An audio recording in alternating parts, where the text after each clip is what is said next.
Come in, please. Good morning, Mr. Josiah. Please have a seat. Thanks for coming by to my office in this wonderful morning. Congratulations on making brain on the approval of the patient application for cholesterol dropping. I have already read through the preclinical result of the drugs that you want to proceed to phase 1 clinical trials. Based on the requirement of your study, I already found a suitable PI for these clinical trials. Thanks for your recommendation. I would like to meet up with the PI to discuss further about clinical trials. Alright, I'll contact her about this. Thank you. Hi Dr. Yap, this is the PI that I recommend, Dr. Alicia. Nice to meet you.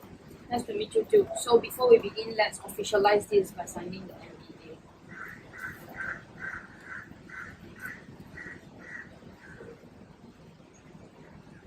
Okay. So let me start this with a little bit of introduction of our drug. First, the name of our drug is named as colesetrapib, and the aim of establishing this drug is to treat hyperlipidemia patients, targeting to reduce their cholesterol level.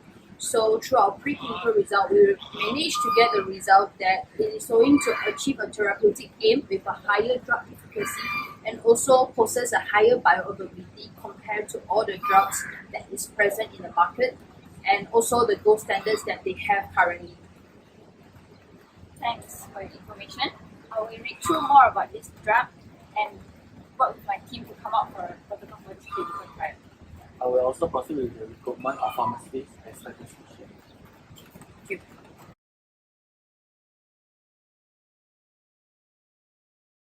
Good day everyone, thanks for coming to this meeting, and we are here to finalize our preparation stage of phase 1 clinical trial for colesetrapib. So let's start this meeting with the protocol presentation. Okay, so this trial will consist of 30 individuals that will be randomized into 2 subphases with inclusion and exclusion criteria that can be seen from the table. So Ms. Jane will explain on the data analysis method of this trial. The data will be collected with fixed terms of period and further analyzed by ANCOVA and t-test to obtain p-value, which it will provide the significance of the result in 95% confidence interval. We will recruit test subject from Dr. Refer's GCP Certificate Hospital, which are University Malaya Medical Center and Pusat Rawatan Islam Intan Siliang Berhad for phase 1 and phase 2. We also recruit through paper electronic database for volunteers, which will start recruitment after NDA approval. Phase 3 question will be recruited from other countries. Dr. William, how about the design of the drug? So I would recommend to have 2 subphases for phase 1 clinical trial, whereby the test subjects will be allocated into single ascending dose and also multiple ascending dose randomly. And I would recommend to have 3 dosages for the single ascending dose trial and also 3 different cohorts for the multiple ascending dose trial. And the details are shown in the table. And then the pharmacodynamics and also the pharmacokinetics data will be collected and they will be analyzed up to 4 weeks. Mr. Josiah, may I know more about the budget allocation for all the phases? For phase 1, it will cost approximately $910,000. Phase 2, about 7.4 million. Phase 4, about 12.7 million. And the highest expenses is phase 3, which costs around 27 million. The clinical trials can be covered by our last year profit based on the table provided. Great, thanks for all your hard work. So Dr. Alicia, please proceed to R&D application so that we can start our phase 1 clinical trial as soon as possible. Thank you.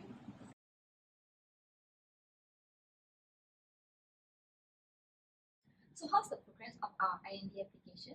So based on your protocol design, your informed consent and your patient information sheet, everything seems complete. So your IND is now officially approved. Okay, thank you so much. So just as a final reminder, make sure that you adhere to safety reporting of adverse effects and annual reports throughout the course of the clinical trial. And make sure that whatever that you promote, your promotional context must not include that the drug is safe and effective, and you should not also test market the drug because it's still under investigation. Okay.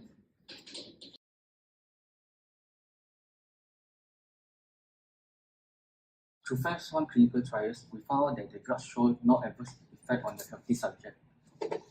According to the obtain of the data requirement as maximum tolerance dosage, pharmacokinetics and pharmacodynamics of the drugs. I think with that, we can proceed with the phase 2. So please consult on Dr. Alicia on the details on the step forward. Alright, I'll report to you soon. Sure. Thank you.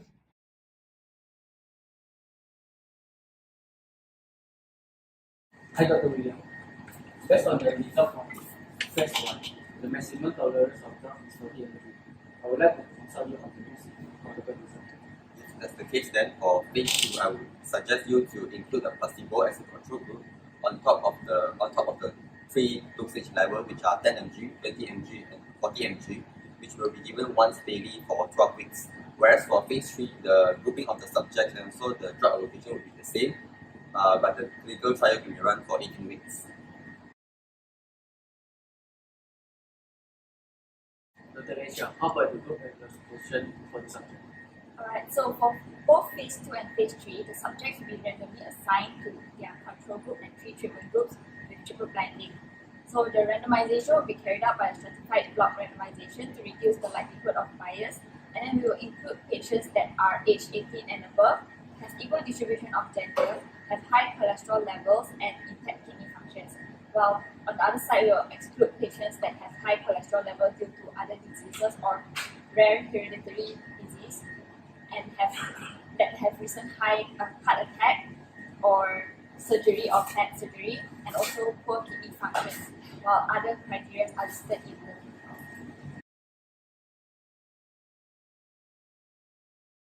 Thank you for your information. I will take a suggestion to carry on for the next protocol design. Hi Jay, I saw inquiries about data collection and analysis for question recruitment. May I know what's your suggestion for this protocol design? It requires 300 subjects for phase 2, where for phase 3 it requires 1,005 subjects in a multi-center study with different gender and ethnicity to mimic the actual market condition. I also suggest to take age into consideration and recruit subjects from 30 to 50 years old so that the sensible outcome can be analyzed according to age group, ethnicity, and gender. This will also provide an outcome with both factors and the data collected are meaningful. Alright, I'll proceed with our plan based on phase 1 that we propose.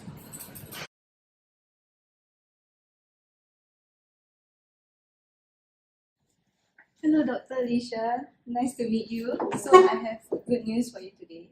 Our board has officially approved your phase 2 clinical trial, so you can proceed with that.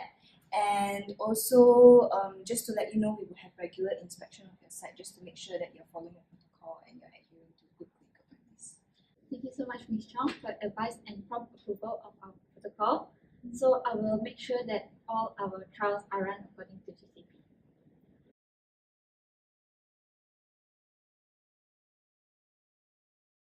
Everyone, thanks for coming by. So well done in completing your phase 2 clinical trial. May I know all the findings of phase 2?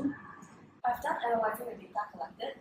According to the statistical analysis done based on the age group, ethnicity, and gender, I found significant effect of the testing drug on the disease. However, the drug has higher treatment efficiency on age group of 13 to 25 years old. Yes, based on the data we collected, Kelsitripid was able to increase the HDL and lower the LDL in the disease volunteers. But there were also some side effects which includes the loss of appetite, gas, and also joint pain. However, duration of the phase 2 trial might not be long enough to show the long-term side effects. Alright, I think this is a good opportunity to proceed to phase 3. What do you think, Dr. Yang? Yes, we shall proceed to phase 3. Mr. Josia, please proceed with the discussion with Dr. Alicia for our next step. So hope to hear from you guys soon.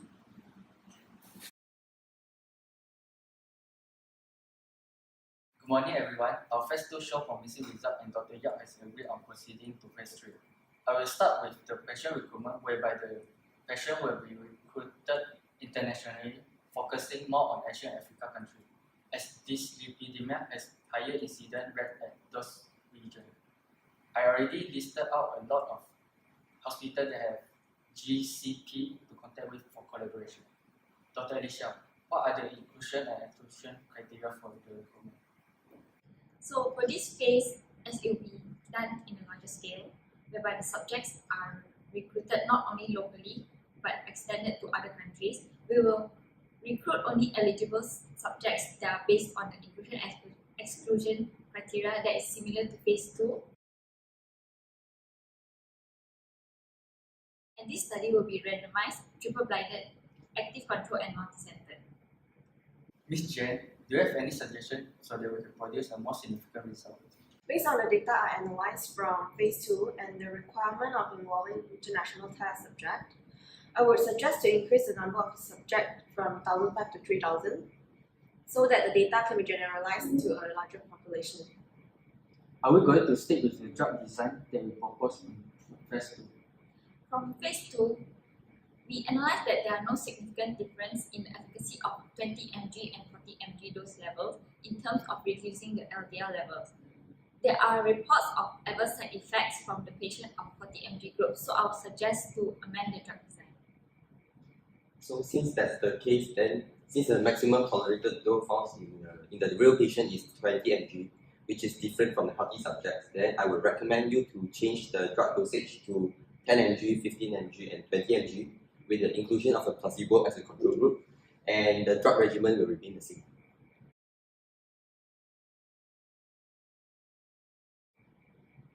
Okay, I will update and submit the amended protocol for Ms. Chong's approval. Hi, Dr. Alicia. So it looks like all of your documents are complete and the labeling for your drugs are appropriate too. So you may start with phase 3 clinical trials. Just ensure that you comply strictly to ICH, GCP and your protocol since you'll be recruiting patients globally. Alright, thank you, Ms. Chong. So I'll ensure that the maximum compliance is achieved by all parties involved.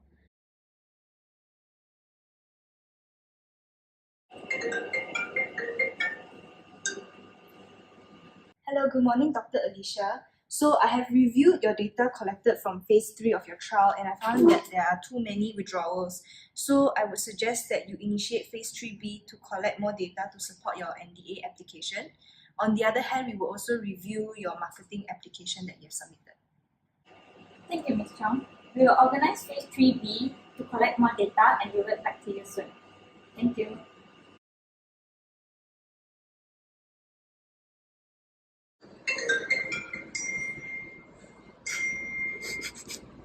Hi, Dr. Alicia. Good news. So Cholecystropin has already obtained your marketing approval. So now once you have submitted your results needed for phase 3B, I will review your NDA application. Thank you, Ms. Chong. I will submit the results after it is analyzed by our statistician.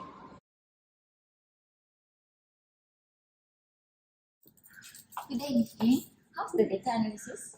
I'm done with analyzing the data collected from phase 3. According to the statistical results, the drug with dosage of 20 micrograms shows the highest significance of efficacy compared with the other dosage. The risk of benefit ratio are reasonable as well. That is very good to hear. Thank you for your hard work.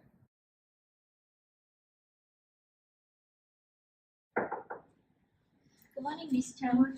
These are our results for phase 3B clinical trials. Okay, so I will review it thoroughly and get back to you on the status within 60 days. Alright, thank you. Thank you. Hope to hear from you soon.